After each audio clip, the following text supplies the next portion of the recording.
На Скопје не може да му се случи Бејрут, ама и тоа како може да го разори пола град од ровната хемикалија на Охис, тврдат вработени од фабриката во изјава за Алфа. Вела дека опасниот винил хлорид складиран во дворот на фабриката може да предизвика труење на жителите од главниот град, особено од Киселавода, Драчево и околните места.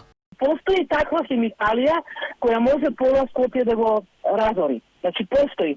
Меѓутоа поради недоволната информација, значи прикривањето на точните информации, што све уште има, престои голема опасност за биолошко уништување на живиот свет каде што и луѓето спаѓаат. Многу е опасно хемиска фабрика да се остави за во стечајна постапка каде што не е обезбедена од многу опасности. Како што предупредуваат стручните лица и поранешни вработени во Охис, ако дојде до некаква хаварија, половина град ќе биде уништен, и тоа со катастрофални последици ако се има предвид дека живата и понатаму ја има во почвата. Никој не ја спомнува живата, што никој не ја пријавува каде е закопана. Жива има закопано. А таа е тежок ментал кој навлегува во земјата, а не излегува, значи не испарува, како да ви кажам, затоа што е покриена. И она се поише понира во земјата. Значи, он временски услови во лето нема, али во зима има.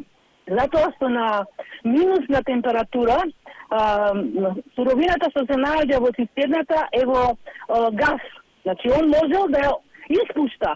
Паниката во јавноста побрза да ја смири Министерството за животна средина. Ваквите дилеми во јавноста ги нарече дезинформации и најави дека кога ќе дозволеле временските услови, цистерната со ова опасна хемикалија ќе била преточена и транспортирана во Германија. Од животна средина немаат објаснување што се подразбира под временски услови, ако се подсетиме дека и во јануари кога се случи хаваријата, Министерството го даде истото ветување. Сепак убедуваат дека винил хлоридот се чувал според сите прописи. Претходните месеци според Министерството биле склучени договори со Германија и тврдат дека веќе биле набавени и пристигнати 2 цистерни каде опасниот отпад ќе се преточува и со кој ќе се транспортира.